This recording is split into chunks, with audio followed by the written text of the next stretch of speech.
Very good afternoon, students. I am L.K. Tripathi from LPM Public School, Golawazar, Gorakhpur.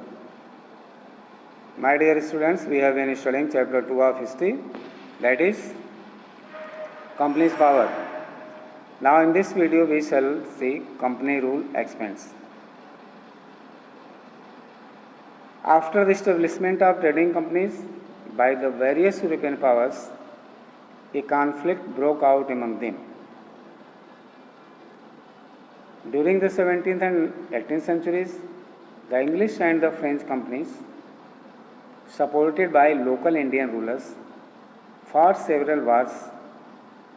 By the middle of the 18th century, the EIC eventually succeeded in outclassing all other European powers. To control the power, the European country began to fight among themselves. So this explanation will give information about that. Let's get started. Company rule expense.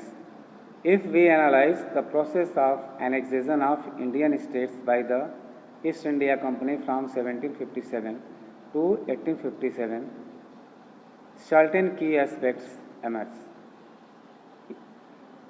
No doubt, if we are going to compare it from 1757 to 1857, we shall find that East India Company emerged in the country with the key aspects. The company rarely launched a direct military attack on an unknown territory. Instead of used a variety of political, economic and diplomatic methods to extend its influence before annexing an Indian kingdom. They were very clever. They did not come directly with the military power to capture any territory. They expanded their powers with politics, economic activities and diplomatic methods. In this way, they annexed many of the Indian kingdoms in their favor, under their control. After the Battle of Buxar, 1764, the company appointed residents in Indian states. They were political or commercial agents, and their job was to serve and further the interest of company. Through the resident, the company officials began interfering in the internal affairs of Indian states. Now they were not only traders or economists, they took interest in the political and internal affairs of the Indian rulers and Indian states. They tried to decide who was to be successors of the throne and who was to be appointed in administrative posts. Now they got power in the internal affairs to decide who will be the successor, who will assume the throne and who will not, and who will administer the post according to their wish. The rulers and nobles administrators were appointed now. Sometimes the company forced the states into a subsidiary alliance. According to the terms of this alliance, now company forced to establish subsidiary alliance. What was subsidiary alliance? According to this, Indian rulers were not allowed to have their independent armed forces. They were to be protected by the company.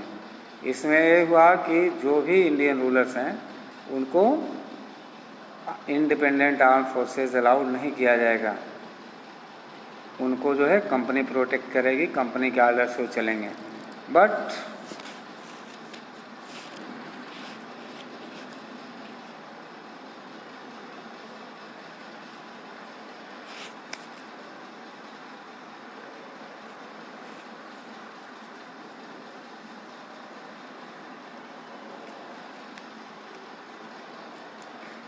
They had to pay for the subsidiary forces that the company was supposed to maintain for the purpose of this protection.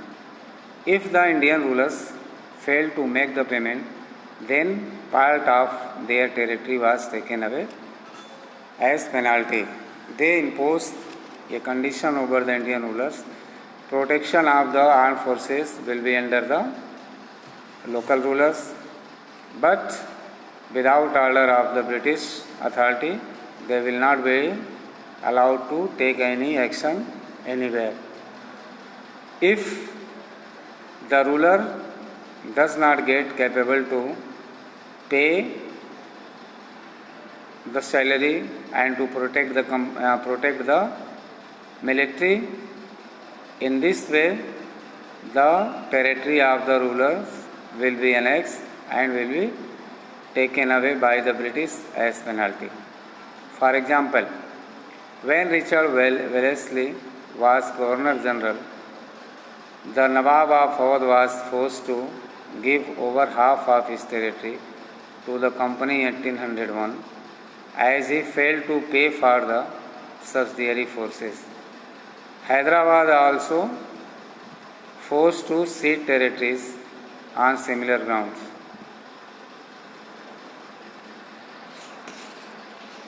Tipu Sultan, the Tiger of Mysore. The company resorted to direct military confrontation when it saw a threat to its political or economic interests. This can be illustrated with the case of the southern Indian state of Mysore. Mysore had grown in strength under the leadership of powerful rulers like Hyder Ali, who ruled from 1761 to 1782, and his famous son Tipu Sultan, who ruled from 1782 to 1799. Mysore controlled the profitable trade of the Malabar coast, where the company purchased pepper and cardamom. In 1785, Tipu Sultan stopped the export of sandalwood, pepper and cardamom through the ports of his kingdom, and this allowed local merchants from trading with the company. He also established a close relationship with the French in India and modernized his army with their help. The British were furious. They saw Hyder and Tipu as ambitious, arrogant, and dangerous rulers who had to be controlled and crushed. 4 wars were fought with Mysore, that were 1769 to 1767 to 69, 1780 to 84, 1790 to 92, and 1799. Only in the last, the battle Sringapatnam, did not company ultimately win a victory.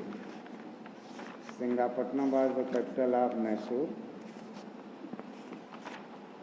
but it was not annexed by the company. In this way,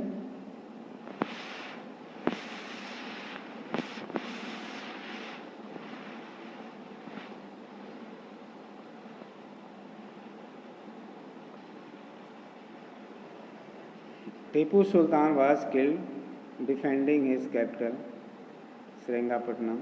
Mysore was placed under the former ruling dynasty of the Wadiyars, and a subsidiary alliance was imposed on the state. In this way, Tipu Sultan had also to be died. As a result, Sringapatnam, Mysore also came under the control of British. They captured and former ruling dynasty, that was Wadiyars, was imposed there for the state. So now we shall discuss about the different wars which were fought.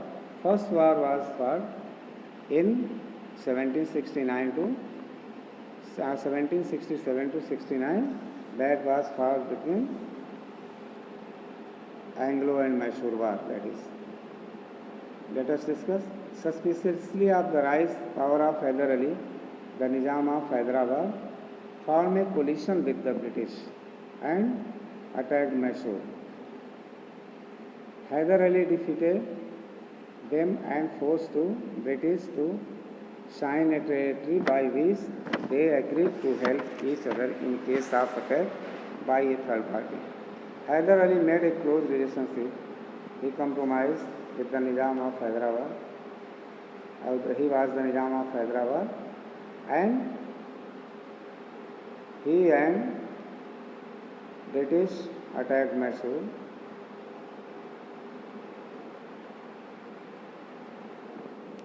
Means Nizam of Hyderabad and British attacked Hyder Ali to capture. Hyder Ali defeated them, लेकिन हैदर अली इसमें हरा देते हैं और British के साथ एक treaty sign की जाती है, एक समझौता होता है कि आगे से कि हम एक दूसरे की हेल्प करेंगे और जब किसी थर्ड पार्टी पर अटैक करना होगा तो जब तीसरे से युद्ध होगा तो हम दोनों मिल करके उससे युद्ध करेंगे। ये था 67 का वार, 67 से 69 तक चला ब्रिटिश और हैदर अली के बीच में। सेकेंड एंग्लो मैसूर वार को देखते हैं। ये एंग्लो मैसूर वार क्या था? 1771 से 84 तक ये लड़ा गया। In 1771, when the Marathas attacked Hyder Ali, the British did not come to his help. Hyder Ali died during the war. जब यहाँ पर मराठों ने अटैक किया हैदर अली पर तो उस समय British did not come to help Hyder Ali. As a result, Hyder Ali had to die during the war. Hyder Ali यहाँ मारे जाते हैं और मराठा इसको कैप्चर कर लेते हैं। His son Tipu Sultan continued the war, which finally came to an end in 1784 with the signing of the Treaty of Mangalore. But war did not stop here. Hyder Ali's son Tipu Sultan continued the war. Ultimately, that war ended in 1784 when the Treaty of Mangalore was signed. Third Anglo-Mysore War, 1785 to 94. Under Tipu Sultan, Mysore controlled the lucrative trade carried out from the Malabar coast. In 1785, Tipu Sultan stopped the export of some of the most profitable items of trade such as sandalwood, pepper and cardamom from the ports of his kingdom and disallowed local merchants any trade with the company. Tipu had also established a close relationship with the French, with whose help he modernized his army. All these angered the British. In the Third Anglo-Mysore War, Tipu was defeated. Under the Treaty of Seringapatam, he had to give away a large part of his kingdom to the British. He also had to pay a huge fine and send two of his sons as hostages to the British.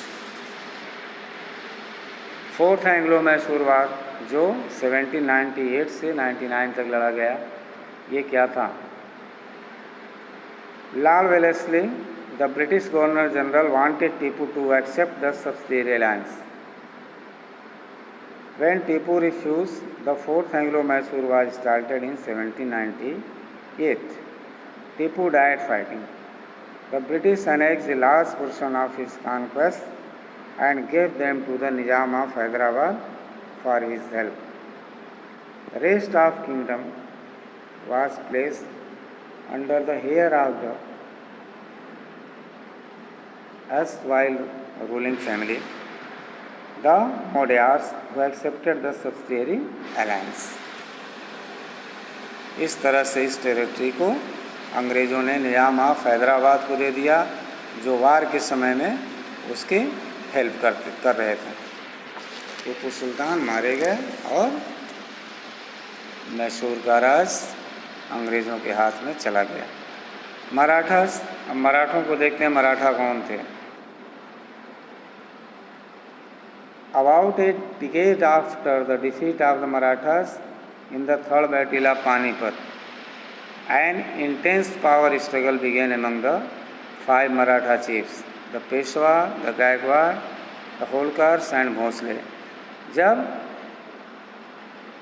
मराठों का वार third battle Panipat का होता है अहमद शाह अब्दाली के साथ, उस समय Maratha defeat कर जाते हैं। और जो 5 मराठा चीफ्स हैं उनमें आपस में एक राइवलरी, एक द्वंद्व शुरू हो जाता है, जिसमें होलकर्स, गायकवाड्स, पेशवाज, भोसले, सिंधियाज थे। The British took advantage of this and interfered in their internal affairs leading to 4 Anglo Maratha wars. इस तरह से British got favourable opportunity to interfere in their internal affairs. As a result, 4th Anglo-Maratha War began. First Anglo-Maratha War.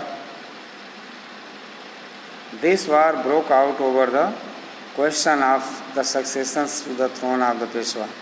The Maratha chiefs came together and defeated the British. Surmaran Hastings sent an army from Calcutta to help the British forces. Finally, the Treaty of Salbai was signed, by which the British recognized Madhav Rai II as the Peshwa. Second Anglo-Maratha War. The Maratha chiefs Sindhia and Bhosle refused to accept the subsidiary alliance and declared war on the British in 1803. But they were defeated and had to cede the territories of Ahmednagar and Bharuch to the British. Now the third Anglo-Maratha War कब हुआ है? This was broke out when the Maratha chief Holkar refused to accept the subsidiary alliance. The war was rather inconclusive and peace was signed with the Holkars. Fourth Anglo-Maratha War. This war broke out in 1817 when Peshwa Baji Rao II attacked the British Residency. In return, the British defeated the Marathas. The title of Peshwa was withdrawn and his territories annexed to the British Empire. Sindh and Afghanistan.